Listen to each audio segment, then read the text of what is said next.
여러분 안녕하십니까. 광주 MBC 뉴스투데이입니다. 먼저 오늘의 주요 뉴스입니다.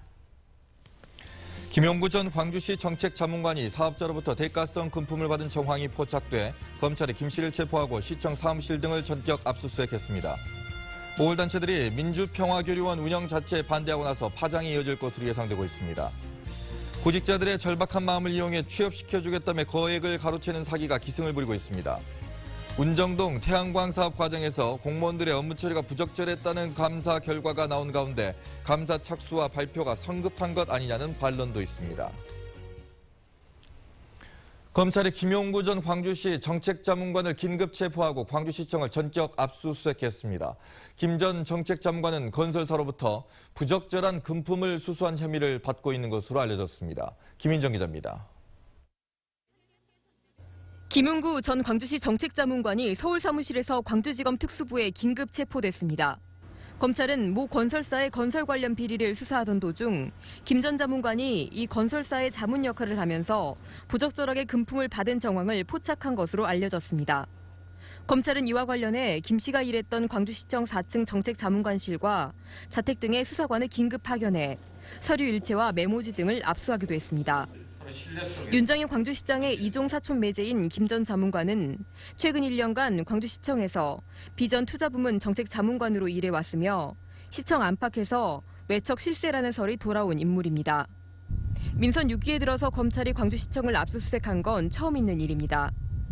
광주시는 시정 개입 논란 등으로 물의를 빚었던 김 전 자문관을 지난달 임기가 끝난 뒤 재위촉하지 않았습니다. 또 이번 사건에 대해서는 윤 시장과는 관련이 없는 일이라고 선을 그었습니다. MBC 뉴스 김인정입니다. 최근 지역 청년들의 취업난이 갈수록 심해지고 있는데요. 구직자들의 절박한 마음을 이용해서 취업을 시켜주겠다며 거액을 가로채는 사기가 기승을 부리고 있어서 주의가 필요합니다. 송정근 기자입니다. 기아자동차 임직원들과 친하니 직원으로 취업시켜달라고 부탁하겠다. 정당 간부로 있기 때문에 기아자동차 직원으로 채용시켜줄 수 있다. 조경업자 A씨와 모 정당 간부 B씨가 각각 구직자들을 속이기 위해 한 말입니다. 자신의 친분과 지위를 과시한 뒤에는 취업을 하려면 임직원에게 돈을 건네야 한다며 돈을 요구했습니다. 보통 계약직은 수천만 원 수준, 정규직은 1억 원까지 필요하다고 속였습니다. 광주지검은 최근 3달간 지역에서 기승을 부리는 취업 사기범을 집중 단속한 결과 이렇게 구직자를 상대로 사기 행각을 벌인 사람 26명을 적발해 기소했고 7명을 추가로 수사 중입니다. 이들은 주로 대기업, 관공서, 공기업 채용을 미끼로 구직자들에게 접근해 자신이 사회 유력 인사인 점을 과시하거나 사칭했습니다. 여러 번 취직에 실패했던 사람들, 이런 사람들이 취업 사기 사범들에 쉽게 접근했고 그게 쉽게 먹혀들었던 그런 내용 같습니다. 지난해 광주 지역 청년 실업률은 7.1%로 1년 전보다 4.4%포인트 높아져 일자리 구하기가 더욱 어려워진 상태입니다. 검찰은 취업 관련 사기가 한동안 계속될 것으로 예상된다며 취업 사기 사범을 지속적으로 단속 엄단하겠다고 밝혔습니다. MBC 뉴스 송정근입니다. 하루에 두 계절이 공존하는 것 같습니다. 아침과 저녁으로는 선선하지만 낮에는 아직도 다소 더운데요. 이렇게 아침과 낮에 일교차가 벌어지면서 아침에 안개가 많이 낍니다.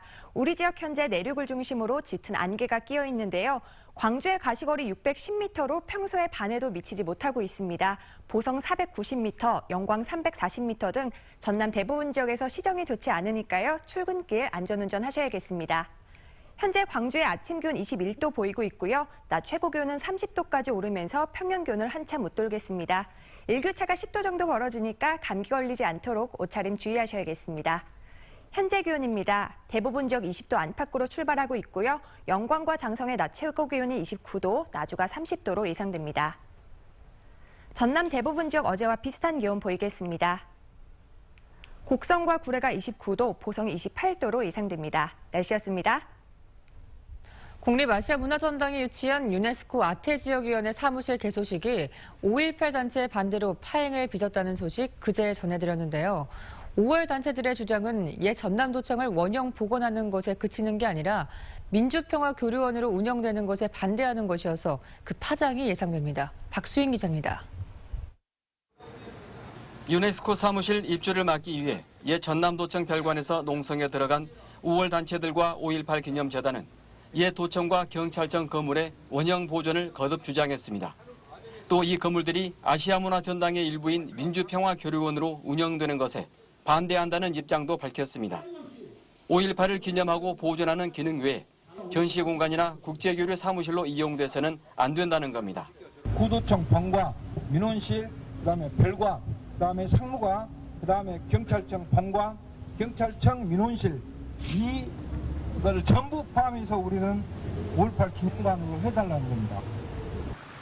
사실 5월 단체들의 이 같은 주장은 지난 6월 이후 계속돼 왔습니다. 옛 도청 건물에 조성된 민주평화교류원은 예술기관이라는 전당장의 발언이 5월 단체들의 반발을 불러일으켰습니다. 원형 보존 요구에는 귀를 닫은 채 예술기관으로 사용하겠다고 고집하고 있습니다. 우리는 이 같은 정부의 몰지각한 태도를 거부합니다. 옛 도청 건물을 사실상 문화전당의 일부로 인정하지 않는다는 주장에 전당 측의 고민은 깊어지고 있습니다. 도청 본관의 시민군 상황실 등을 복원하면 민주평화교류원의 기능은 그대로 가져갈 수 있을 거라는 기대마저 어려워졌기 때문입니다. 문화전당의 완전 개관은 언제가 될지 점점 기약하기 힘든 상황으로 치닫고 있습니다. MBC 뉴스 박수인입니다. 호남권 자벌드가 순천으로 확정된 데 대해 광주교육청이 불편한 심기를 드러내면서도 협력하겠다는 뜻을 밝혔습니다. 광주시 교육청은 호남권 자벌드가 순천으로 확정되는 과정에서 정치적 힘의 논리가 개입된 것은 아닌지 의구심을 지을 수 없어 매우 유감스럽게 생각한다고 밝혔습니다. 그러나 이 소규모 지방도시에 설립돼 폐간한 일본의 선례를 되풀이하지 않기 위해 양질의 프로그램과 콘텐츠 개발이 중요하다며 필요하다면 협력하겠다고 뜻을 밝혔습니다. 공무원이 지시를 따르지 않았다며 윤장현 시장이 공개적으로 불쾌했던 사안이 있었죠. 광주 운정동 태양광 사업의 감사 결과가 나왔는데 공무원들의 업무 처리가 부적절했던 것으로 광주시 감사위원회가 결론을 내렸습니다. 김철원 기자가 보도합니다. 윤장현 시장은 지난 5월 간부회의에서 운정동 태양광 사업과 관련해 이례적으로 불쾌감을 드러냈습니다. 다른 시각으로 오도돼서 보여진데 되면서 시장으로서 너무 유감스럽게 생각합니다. 발전설비 사업자 선정 과정에서 1순위로 선정됐던 사업자가 자격 논란 끝에 배제됐고 이후 사업 진행도 계속 늦춰지면서 시장과 특정 사업자와의 친분설, 공무원 항명설 등이 떠돌던 시기였습니다. 시 감사위원회는 이와 관련해 감사를 벌인 결과 담당 공무원들의 부적정한 업무 처리 8건을 적발했다고 밝혔습니다. 지역 주민과 지역 기업들이 참여하도록 한 정부 지침과 시장의 지시를 어겨가면서 사업자 공모를 진행해 결과적으로 지역 실적이 없는 업체가 1순위가 되도록 만들었고 시장의 결제 사항인 태양광 사업 관리 업무의 위수탁 체계를 해당 간부의 전결로 처리했다는 겁니다. 여러 의혹 등을 종식하고 의사결정 과정에서 발생한 이계질서문란의 책임 소재를 명백히 가려 다시는 이런 문제가 재발되지 않도록 공직기강 확립 차원에서 실시되었습니다. 감사위는 수사권이 없어 공무원과 업체 간의 유착이나 특혜 의혹은 밝히지 못했다며 수사 의뢰 여부를 고민하고 있다고 밝혔습니다. 그러나 일부에서는 1순위 사업자 자격 논란과 관련해 법원에서 재판이 진행되고 있는 상황에서 담당 공무원들에 대한 감사 착수와 발표가 너무 이른 것 아니냐는 반론도 제기하고 있습니다. 사업비 262억 원이 들어가는 운정동 태양광 사업은 쓰레기 매립장 터에 태양광 발전 설비를 설치하는 사업으로 1순위 사업자 자격 논란과 관련해 현재 항소심이 진행되고 있는데 현재는 사업이 중단된 상태입니다. MBC 뉴스 김철원입니다. 추석 명절을 앞두고 추석 차례상 차림 비용이 소폭 상승한 것으로 나타났습니다. 한국농수산식품유통공사 AT는 추석을 일주일가량 앞두고 차례상 차림 비용을 조사한 결과 전통시장 기준으로 22만 5천 원을 기록해 지난해보다 8.3% 상승했다고 밝혔습니다. 대형 마트를 기준으로는 작년보다 12.5% 오른 32만 9천 원을 기록했고 지난주보다는 3.7% 상승했습니다. 잘못 배달된 추석 택배로 60대 독거노인의 사망 사실이 알려졌습니다. 나주경찰서에 따르면 어제 오후 6시 20분쯤 나주시 이창동의 한 다세대 주택에서 65살 A씨가 쓰러져 숨져 있는 것을 이웃 주민이 발견해 경찰에 신고했습니다. 숨진 A씨를 발견한 주민은 잘못 배달된 택배 상자를 찾으러 A씨 집을 찾은 것으로 알려졌습니다. 경찰은 평소 A씨가 지병을 앓고 있었다는 이웃들의 말을 토대로 몸이 안 좋아져 숨진 것으로 보고 정확한 경위를 조사하고 있습니다. 생후 100일가량 된 아들을 학대해 중태에 빠뜨린 혐의로 20대 아버지가 경찰에 붙잡혔습니다. 광주지방경찰청은 지난 7일 오후 4시 30분쯤 광주시 남구 사동의 한 주택에서 생후 100일가량 된 자신의 아들을 마구 폭행해 의식을 잃게 한 혐의로 26살 유모 씨에 대해서 구속영장을 신청했습니다. 병원으로 옮겨진 아이는 아직 의식을 회복하지 못하는 것으로 알려졌습니다. 경찰은 아이가 부모의 학대로 인해 의식을 잃은 것으로 보고 있지만 아이의 부모는 현재 혐의를 부인하고 있는 것으로 알려졌습니다. 미래 전망이 밝고 학교 측의 든든한 지원도 받는 지역대학의 특성화 학과를 소개하는 기획보도입니다.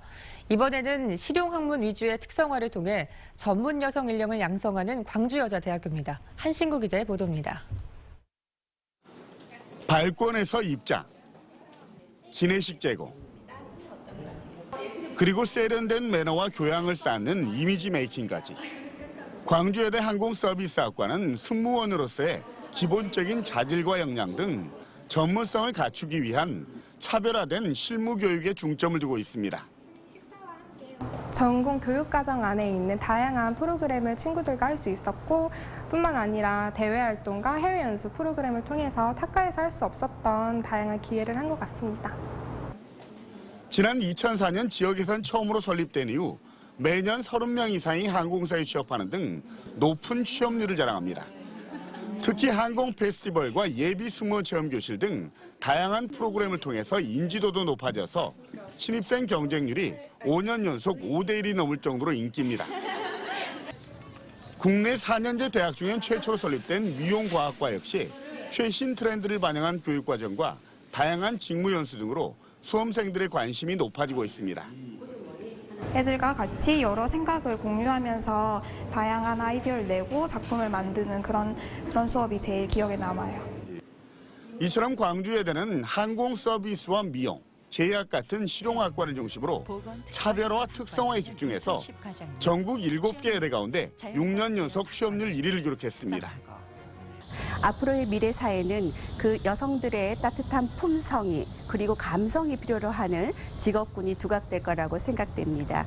이러한 직업군에서 여성 리더로서 활발하게 활동할 수 있는 여성 인재를 배출하는 것이 배움과 나눔을 통해 인성과 전문성을 갖춘 여성 인재 양성에 주력하고 있는 광주여대는 이번 수시 모집에서 전체 정원의 93%인 883명을 뽑습니다. MBC 뉴스 한신구입니다. 광주 모 여고의 생기부 조작 사건에 대해 전교조 광주지부가 비리 행위자 엄벌 등 재발 방지 대책을 요구했습니다. 전교조는 생기부 조작은 과도한 입시 경쟁 체제가 빚은 필연적 결과라며 비리 행위 관련자를 엄벌에 처하고 개선하기 위한 대안을 마련해야 한다고 촉구했습니다.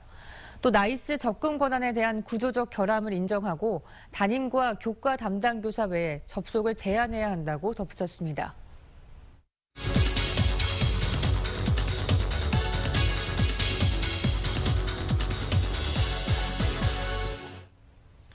아시아 소사이어티가 운영하는 아시아 21이 올해 떠오르는 젊은 리더로 이재욱 전남일보 대표이사를 선정했습니다. 네, 어떤 이유에서 아시아의 젊은 리더로 선정됐는지 이재욱 대표와 이야기 나눠보겠습니다. 안녕하십니까? 안녕하세요. 네, 올해 떠오른 젊은 리더로 선정이 되셨습니다. 축하드리겠습니다. 아이, 감사합니다. 네, 아시아 21이 어떤 단체인지도 궁금하고요. 네. 또 젊은 리더들이 어떻게 뽑히는지도 궁금합니다. 아시아 소사이어티라는 단체는 이제 뉴욕에 이제 베이스가 되어 있는 비영리 단체고요. 네. 록펠러 재단에서 만든 미국 정부가 아시아를 좀 더 이해를 높이기 위해서 그걸 도움을 주기 위해서 만든 비영리 재단으로 알고 있습니다. 네.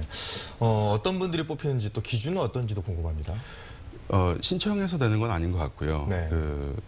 이제 아시아 소사이어티 자체에서 세계 각국에서 이제 공익성 이제 어젠다를 갖고 진취성 있게 추진하고 있는 개인들을 대상으로 모니터링해서 뽑는 것 같습니다. 네, 아시아 21이면 자체적으로 모니터해서 뽑는 거군요. 네. 네, 선정된 이유가 지난해 전남일보에서 선보인 공 프로젝트라고 들었는데요. 네. 그 공 프로젝트가 어떤 것일까요? 공 프로젝트는 이제 뭐 여러 가지 이제 단어 여러 가지 공이란 단어가 되게 좋은 의미가 많은데요. 네.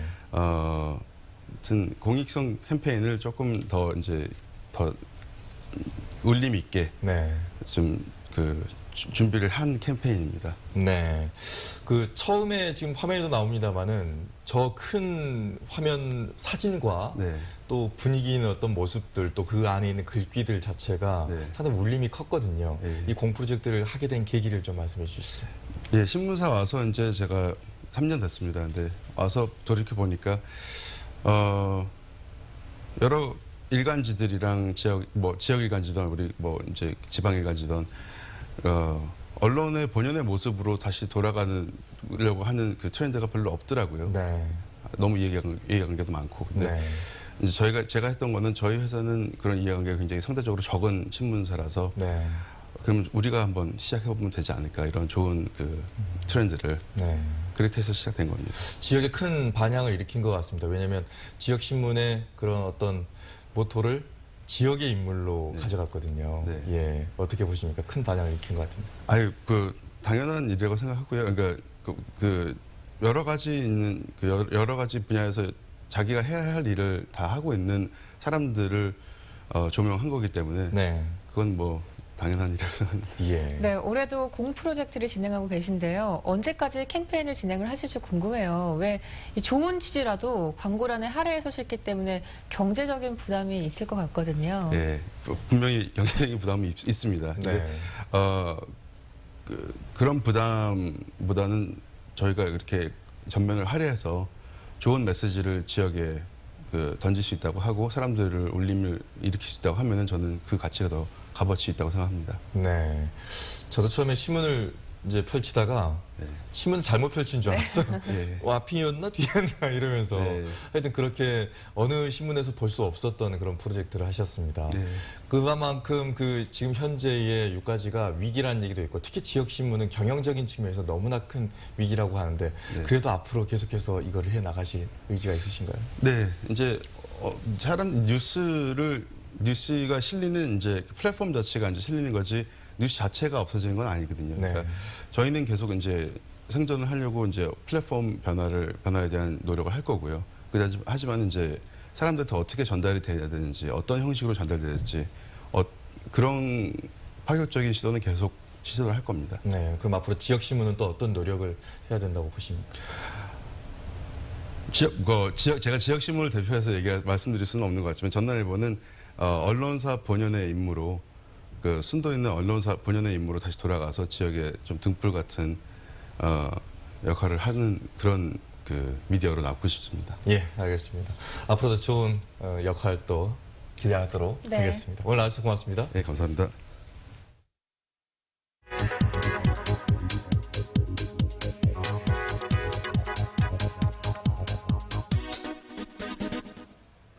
전남 농어촌 지역의 노후된 주택과 빈집 비중이요, 전국에서 가장 높은 것으로 나타났습니다. 최근 통계청이 발표한 2015 인구주택 총조사에 따르면 전남에 있는 주택 74만 8천호 가운데 25만 4천호가 지은 지 30년 이상 된 노후주택입니다. 세 집 가운데 한 집이 노후주택인 셈입니다. 전국에서 가장 비율이 높습니다. 사람이 살지 않은 빈집이 차지하는 비율도요, 전남 지역이 가장 높았습니다. 전체 주택 가운데 14%가 빈집이었습니다. 또 빈집 가운데 절반가량은 30년 이상 된 노후주택이었습니다. 이렇게 노후주택과 빈집이 많아진 건 급속한 고령화가 가장 큰 원인입니다. 전체 인구 가운데 65세 이상 인구가 20% 이상을 차지하면 초고령 사회라고 이야기를 하죠. 지난 2014년 전남이 21%를 넘으면서 전국에서 처음으로 초고령 사회로 접어들었습니다. 초고령 사회 진입은 고령 인구가 많아진 이유도 있지만요, 젊은 인구가 많이 유출된 것도 원인입니다. 전남 농어촌 지역에 갈수록 생기가 떨어지고 있는 건 아닌지 걱정입니다. 카드뉴스였습니다. 중국 베이징시 예술교육교류단이 정일성 동요제 참관과 교류협력 증진을 위해 광주를 찾았습니다. 교류단 일행은 광주시 교육청을 방문해 양국 어린이들의 음악을 통한 교류 확대 방안을 논의했습니다. 이어서 광주 MBC를 찾은 자리에서는 지금까지 민간 주도로 이루어진 음악제를 지자체나 공공기관이 맡아 더욱 발전시켜 나가도록 함께 힘을 모으는 방안을 협의했습니다. 한국전력노사 사회봉사단이 추석을 앞두고 사랑 나눔 봉사활동을 펼쳤습니다. 한전은 경영진과 노조 간부 등 70여 명이 참여한 가운데 광주 보훈요양원에서 시설 환경 정화와 식사 보조 등의 봉사활동을 전개했습니다. 행사 참가자들은 어르신들을 위해 책 읽어드리기와 말벗 봉사활동 등을 한 뒤 직원들이 마련한 성금과 명절 과일을 전달했습니다. 조선대병원 광주금연지원센터는 성인 여성들의 금연 성공률이 시간이 흐를수록 크게 낮아졌다며 특히 감정노동에 시달리기 쉬운 여성 근로자 고용사업장들의 적극적인 협조와 관심을 촉구했습니다. 금연지원센터는 운영 1년 성과 발표를 통해 성인 여성의 4주 금연 성공률은 52%를 기록한 반면에 6개월 성공률은 1%에 불과했다며 이같이 제안했습니다. 광주 보훈병원이 전문진료센터 개원식을 갖고 본격적인 진료에 나섰습니다. 뇌신경센터와 재활센터, 관절과 척추센터 등을 갖추고 있는 보훈병원 전문치료센터는 진료와 검사, 수술과 치료를 한 공간에서 받을 수 있도록 하고 광주 보훈병원은 2002년 첨단지구로 이전한 이후 현재 600병상 규모의 대형 병원으로 성장해왔습니다.